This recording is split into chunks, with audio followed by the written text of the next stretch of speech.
Good morning, good afternoon, good evening to all of you, wherever you are. I would like to wish you all a very happy new year. My name is Ali Agha, and I'm the International Integration Officer at George Brown College. Today, I will talk about some of the immigration pieces that would directly relate to you. So to start with, as Tenzing also mentioned earlier during the start of the presentation, that please make sure that you have a valid study permit while you're within Canada. This is very important for you to maintain your status here. So please make sure that you clearly understand the date when your study permit is going to expire. And again, please apply for the study permit extension 90 days before your permit is about to expire. Again, you can technically apply a week before, but we don't recommend students to leave it for the last minute, as you need a lot of other documents as well to apply for your extension within Canada. So please make sure that you apply 90 days before your permit expires. Also, please make sure that you have enough time on your study permit, which will allow you to apply for a postgraduate work permit once you complete your program. So this is very important, especially if you want to start working full-time after you finish your program. So I'll give you an example. For example, let's say you'll finish your program in December, and the program end date is December 20th. And you know that your study permit will expire, let's say, on December 25th. That's like 5 days after you finish your program.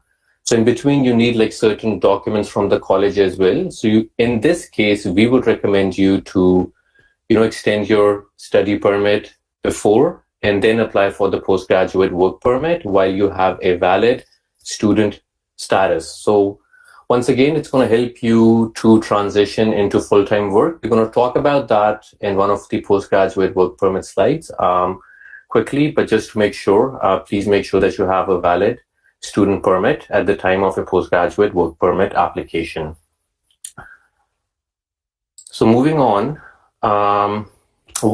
so as an international student, you are allowed to work on and off campus. So I'm going to start by talking about working on campus and what will be some of the conditions.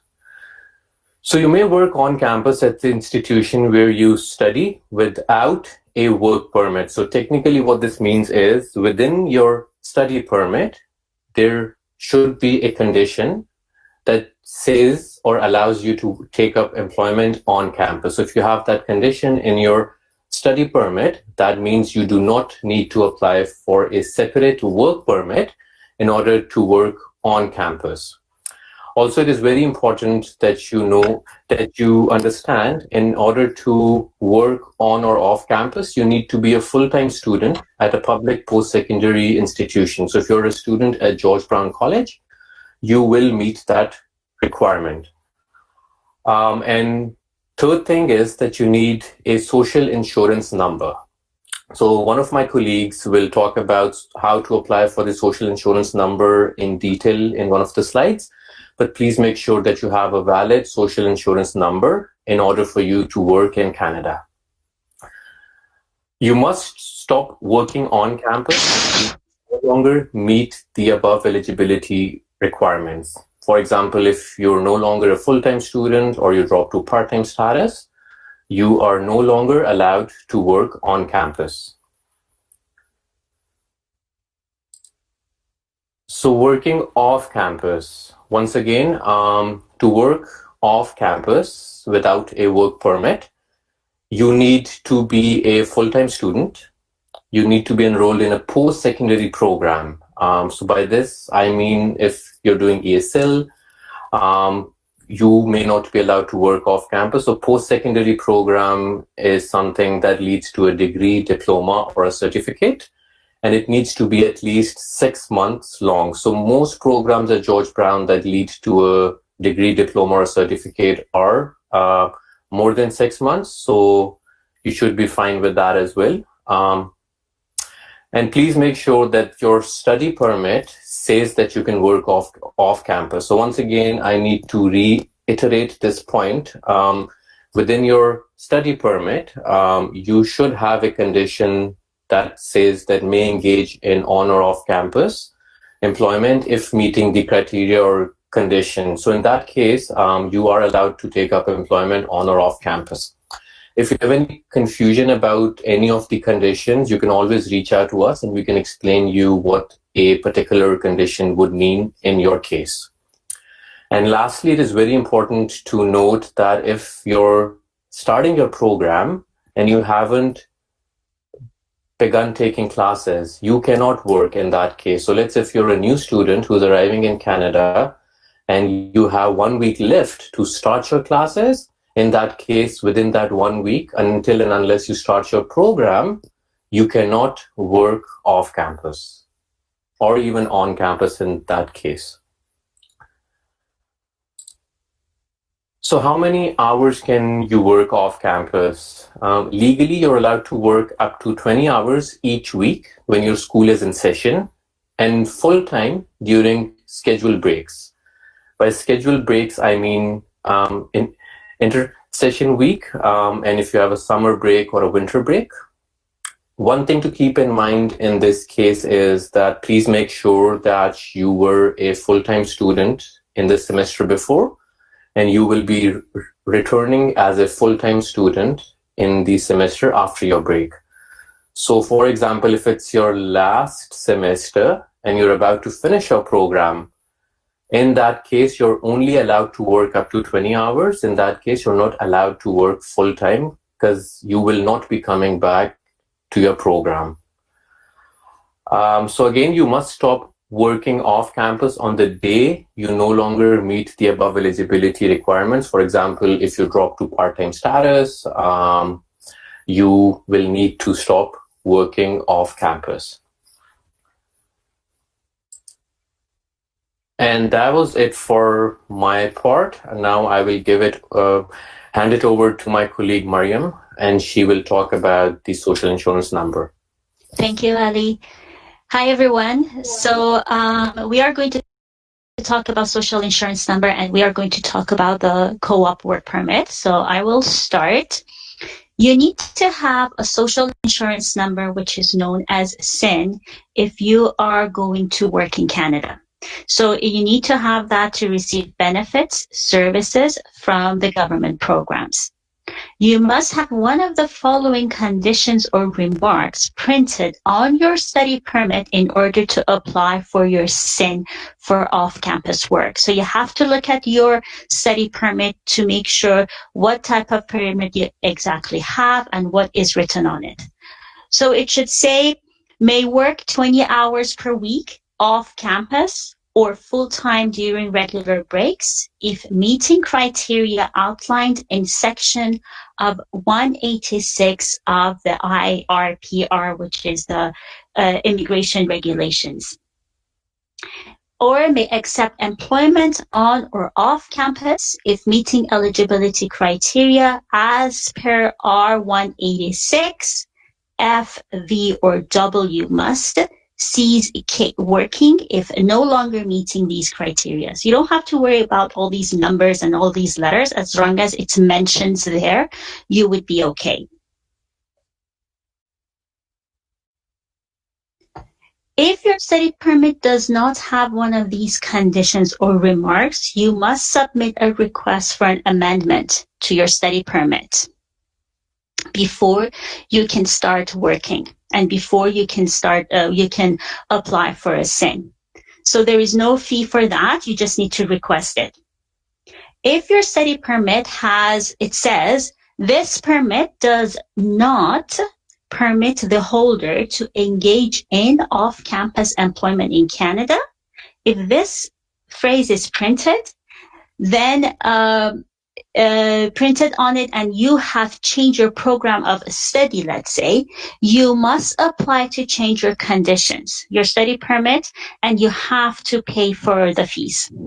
So if you are going to change the program, and if it doesn't say that this permit does not permit the holder to engage in office employment, when you are changing the conditions, you need to pay for the fees.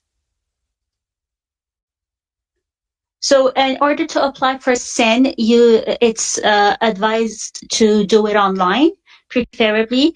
There are some Service Canada offices that are open, and you can go there in person if you book an appointment, but it's much easier to apply online or do it by mail. So there is my colleague Matt has typed the link, so you can go to that link and apply for your SIN. Now that you have received your SIN, there is another part that you have to be very careful, and that is your co-op work permit. First of all, you have to make sure and you have to know that co-op work permit is totally different from work permit. Co-op work permit is part of your program. So there are some programs that there is a part that is known as co-op, externship, practicum, clinical. That part is part of your study. It's not part of your work. It's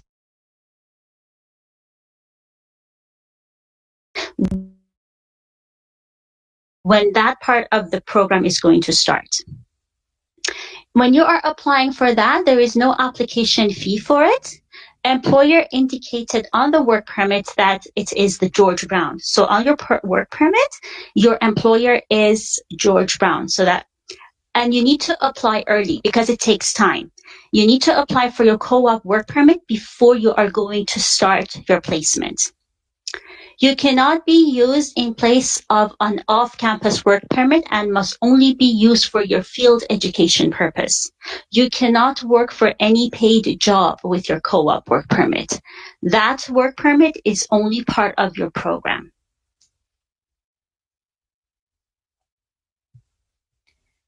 So as I said, you need to apply early. So this is the estimated time that it shows 184 days if you apply online to get your co-op work permit. So if this is your first term and your second term you are going to have a co-op component, you need to apply as soon as possible.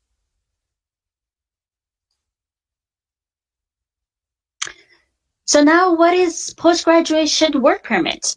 When you are when you graduate from your program, that is the time that you can apply for your post-graduation work permit. Post-graduation work permit is a work permit that you can get it one time in your lifetime. So if you have completed an academic, vocational, or professional training program at one of the eligible institutions in Canada that is at least 8 months in duration, leading to a degree, diploma, or certificate, you might be eligible to apply for post-graduation work permit. You must have and you have to maintain a full-time status while you are studying during this academic session of the program, or programs of the study that you have completed and submitted as part of your postgraduation work permit application. If you do not need a job offer to apply for a post-secondary post-graduation work permit. It is an open work permit. So that means that what does it mean? It means that you do not have to have a specific employer to apply for the work permit. Students are not required to find a job related to their field of study as well. If you applied for your study permit before starting your program, any time spent studying online from outside Canada since 2020 now counts toward the length of your post-graduation work permit. Before, only this time spent studying online after you were approved for a study permit counted. But now, because of the pandemic, some of the rules have changed. You won't have time deducted from the length of your postgraduate work permit for studies you complete outside Canada until April 30th, 2021. You are taking a short-term program that started between May and September 2020. You can complete 100% of your program online. Your program must be between 8 and 12 months long, and you must have started your studies between May and September 2020. You should note that only studies completed abroad until April 30th of 2021 will count towards postgraduation work permit. So this is a new change that has happened to postgraduation work permit. So you have to make sure if your situation falls into that. Or if you are taking a program that is 12 months or longer, or you started a short-term program before May 2020, you can complete up to 50% of your program online until April 30, 2021. You must complete the other 50% of your program in Canada. So that is another point that you have to make sure. So you have to make sure how long your program is to see if you fall in one of these two conditions to be able to apply for post-graduation work permit. So I am going to let you know that how you can contact the IRCC if you have any questions. Also, you can contact your advisors as well, that I will show it to you on the next slide. But this is the contact information of IRCC if you are inside Canada. And if you can also complete a web form in order to ask your questions. If you want to contact us, we have a virtual service desk that is available Tuesday to Thursday from 10 a.m. to 4 p.m. And I think one of my coworkers can actually type the link into the chat box, so then you can have access and you can call us. Yes, thank you, Tenzing. Tenzing has typed the web form as well for us. You can also email us at intlsupport@georgebrown.ca, or you can talk to us if you want, Tuesday to Thursday from 10 a.m. to 4 p.m. You have two advisors. So Michelle Choi and Carissa Hu, they have different portfolios and they take care of students in different programs. Michelle Choi takes care of students who are studying in hospitality and culinary arts, preparatory and liberal studies, construction and engineering technologies, arts, design and information technology. Her email address is mchoi@georgebrown.ca. And Carissa Hu, she takes care of students who are studying in business, community services and health sciences, early childhood, School of ESL, and her email address is chu@georgebrown.ca. So you can always email them, or you can send your questions to intlsupport@georgebrown.ca if you have any questions. So is there any questions for anybody? Thank you, Miriam. I just wanted to quickly also tell students that, if you have missed anything from the immigration information that was shared earlier by Ali and Miriam, my team will be doing individual immigration sessions or workshops around study permits and around post-graduation work permit throughout the term. So it may not necessarily be in January.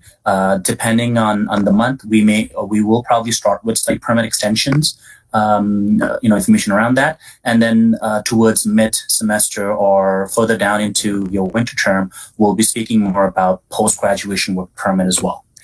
So this is going to go, these are some things that we've done in the previous terms and throughout 2020 as well, and we hope to continue this for all students, in the coming semester as well, or in this semester. So just want everybody to know that, if you have missed anything, or if we're not able to take up all of your questions today, that, we will be around to support you through either you can directly contact the ISAs or the International Student Advisors, or you can come to one of our sessions as well. So thank you for that, Miriam. And I think the questions are coming up.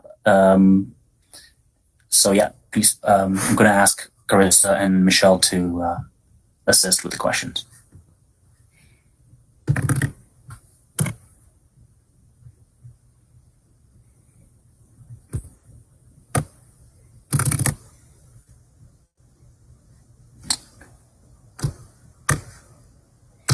Okay, I don't know if maybe my team's having technical difficulties, but I see a lot of questions coming up for immigration. All right, maybe I'll ask. Okay, I can read the questions. Go ahead, Miriam. Yeah. It says applying for scholarship and awards. My question is about applying for scholarship and awards on StuView for the winter term. SIN is required to start the application. How can I go around this since a study permit is required before SIN can be issued for international student, and I will be getting the study permit at the port of the entry when I arrive for the next term. I have my temporary resident visa and study permit approval letter. What can I do? So sorry, the questions around how to get a social insurance number before they get a study. How to get apply for scholarship, because when Sure. you want to apply for scholarship, Right. you need to have your SIN, and you cannot have your SIN before getting your study permit. Right. So for those, and that's a really good question, which we, sometimes students don't really get. Sort of encounter the situation when they are applying for scholarships or bursaries or any of the awards that students are eligible for. When you're applying for any of your awards and scholarships through StuView, yes, you will be asked to provide a social insurance number. However, for students that do not have a social insurance number, what you need to do is to enter 9 zeros. So, you just enter zeros, but enter nine and then go along with continuing with your application for the scholarship or the awards. When you are selected or you are the recipient of the award or the scholarship, that's when the college will then ask you for your social insurance number. But that does not mean that if you do not have one currently at the time when the college is asking, that they will actually take away the award from you. You will still be eligible for the award. It's just that the college will wait to receive your social insurance number first before they release the award to you. So again, for anybody that's applying at the point of submitting your profile and all of your information for your social insurance piece, just enter 9 zeros and then just submit your application and it will be accepted. Next question is, can we still apply for SIN if we are studying outside Canada? So in order to apply for social insurance number, you do need a certain documents. And unfortunately, one of the documents is of valid status in Canada. So if you have one, because there are certain students that have a valid document and may have returned home, and at the time when they were in Canada with a valid document, they may not have applied for social insurance number. So you could potentially go online to Service Canada and submit an application. However, for those that do not have a valid status, like a study permit or a work permit, then your eligibility to apply for social insurance number, you may not be eligible. So you'd have to wait until you have a valid status. Next one is, can we start our course without AIP or visa? So just for clarity, the AIP, which is the approval in principle, this was something that immigration put in forward as a temporary measure for students that were studying in fall semester. So fall 2020, that was the last semester that we had. And for those students, the AIP, which is the approval in principle, was put in place just so students don't lose the eligibility for post-graduation work permit. However, we were informed that for students that are applying to start the program in winter 2021, which is January 11, 2021. That's next week, Monday. For those students, AIP will not be issued. So your application process is gonna be the regular application for study permit processing, and so you should not expect to get an AIP because that will not be issued to you any longer. However, what immigration does have in place, which Miriam has already shared in one of the slides, is that for any student that is studying online and have already submitted their application for a study permit prior to the program start date, any time studied online from abroad until April 30, 2021, that time will be counted towards your postgrad work permit eligibility. So again, it's up on the slide, and it said, I think there's one before that. Is there one before that? Anytime studying online. Okay. So yeah, it's not there. Maybe it's on the other slide, or it's on the link that was shared by Michelle Choi, where it's around the IRCC update, a COVID update. It does say that any students that have studied online prior and have applied for the study permit application prior to the program start date can count the time studied online towards the postgrad work permit until April 30, 2021. Yeah. Okay. Next question is, what happens during the duration after my online course is completed and I am waiting for my co-op work permit? Sorry, can you repeat that question? What happens during the duration after my online course is completed and I am waiting for my co-op work permit? Okay, so again, it really depends on where you are, right? If you're in Canada and you have started your program, which I'm assuming, let's just take an example. This winter term is all online for you, and your following semester in May is going to be your work term. And you have started your program online from within Canada, and you have applied for your co-op work permit as well, and you're waiting for your co-op work permit to be approved. While you're studying online, you're obviously the conditions that apply to you are based off on your study permit that you hold, right? Because you do need a valid study permit while you're studying from within Canada.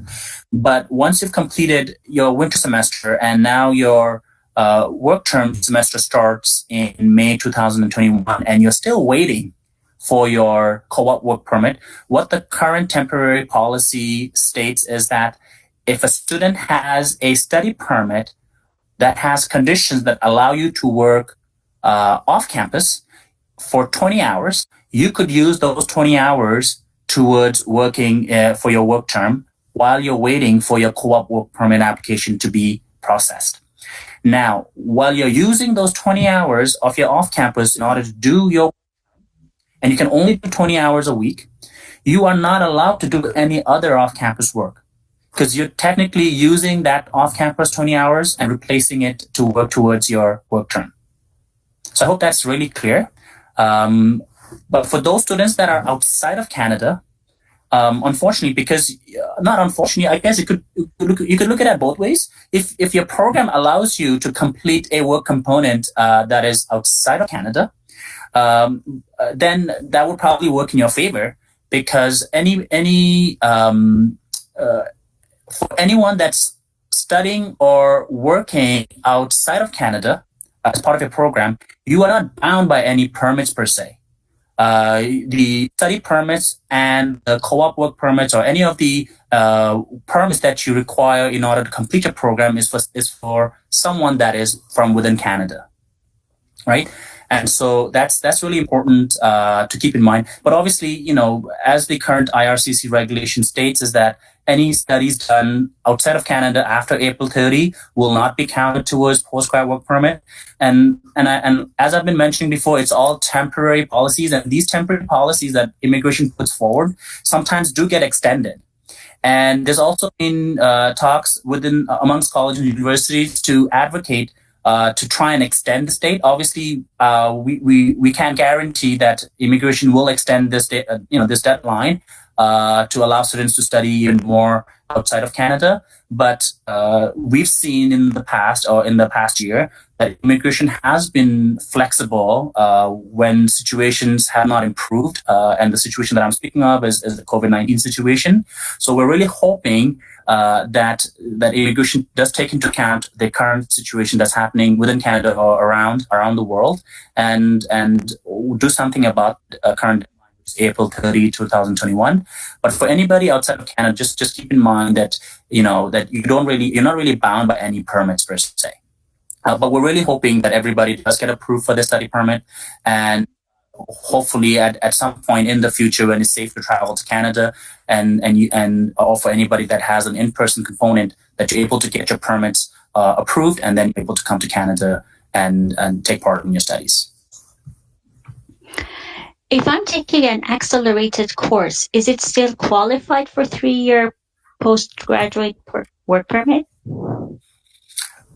If your program is 2 years or longer, and when I say, and I don't really mean how long the time that you spend to study, but more the being approved for your program. As an example, most of the 2-year programs that start in winter, the actual duration of the 2-year diploma is 16 months, right? You would take 16 months to complete the program instead of taking 24 months. However, these programs are going to be considered as accelerated programs, and students in these 2-year diploma programs that students are able to complete within 16 months are eligible for the 3-year work permit.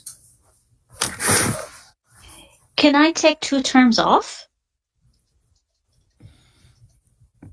When you say take off, or when we talk about leaves from your program, you'd have to be really careful about how it really impacts your eligibility for post-graduation work permit. So if we go back to what Miriam was mentioning around the post-graduation work permit, one of the conditions or the eligibility criteria states that you must have continuously studied full-time, with the exception of your final academic term. Or if you were on an academic leave of absence. And what that means is that if a student does not take any time off or only takes time off when it's a scheduled break, and they're able to register themselves full-time throughout the time in their academic program, then these students should not have any issues with being eligible for post-graduation work permit. But when you take any leaves or any breaks, which we consider unscheduled breaks, in your program, and they were not approved by the school, so by George Brown College, then and those breaks are longer than 150 days, then those breaks will affect your eligibility for post-graduation work permit. Now, just speaking strictly on the academic, approved, what we call the authorized leave, the college is allowed to approve leave up to 150 days, so roughly around 5 months. We are allowed to authorize students to go on leave, but these leaves are only based on certain reasons. It's not because somebody just wants to take a break. It has to be leaves around either there's a medical issue for the student, or there was a medical or a death in the family for the student. So it has to be some really exceptional reasons that students need to take for. And so if you want to find out more reasons as to whether or not you are eligible for any of these authorities, you do have to contact one of the international student advisors, and they should be able to explain which leaves would be considered as leaves from the college. I noticed that we have approximately 5 minutes before this session ends. So we're going to quickly take 2 questions. And, after this, if students have any further questions, please feel free to reach out to us. My team has also put in the virtual service desk link where you can go in and speak to one of our staff. or you can contact our international student advisors directly as well. So we'll take maybe one question. I think this thing is going to disconnect automatically. So Miriam, one last question.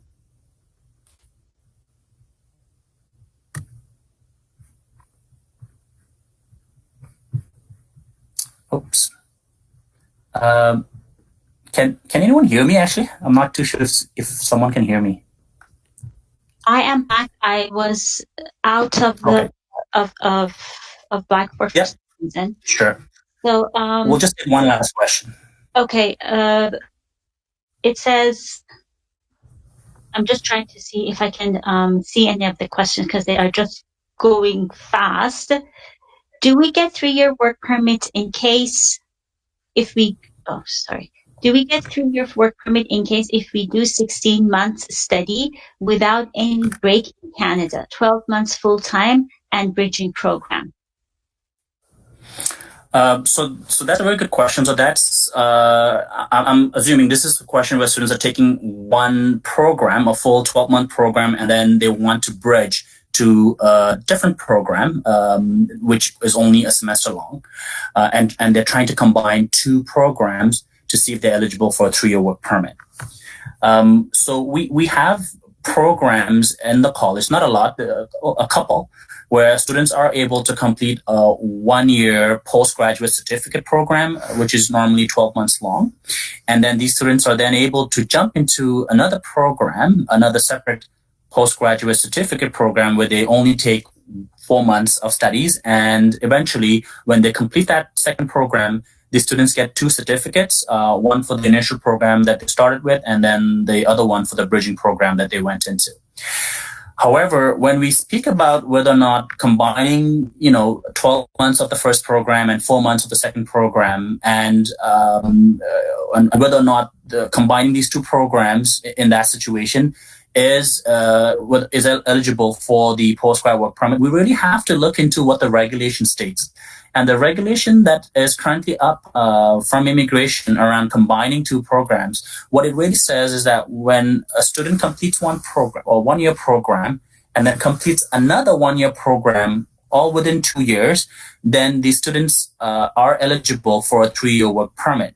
But then what it also notes is that each individual programs completed by the student must also be eligible for post-graduation work permit separately. So when we look at the post-graduation work permit then, and what are the eligibility criteria, it says that the minimum duration for a program to be eligible for post-graduation work permit, the minimum duration of the program must be at least 8 months. And so while the student meets the first program criteria where the student is doing at least 12 months of studies, the second bridging program that the student is only 4 months in duration. And so that really does not, in my opinion, meet the criteria. And so I would really call students around sort of taking that option because we really don't know what the outcome would be in terms of your post-graduation work permit.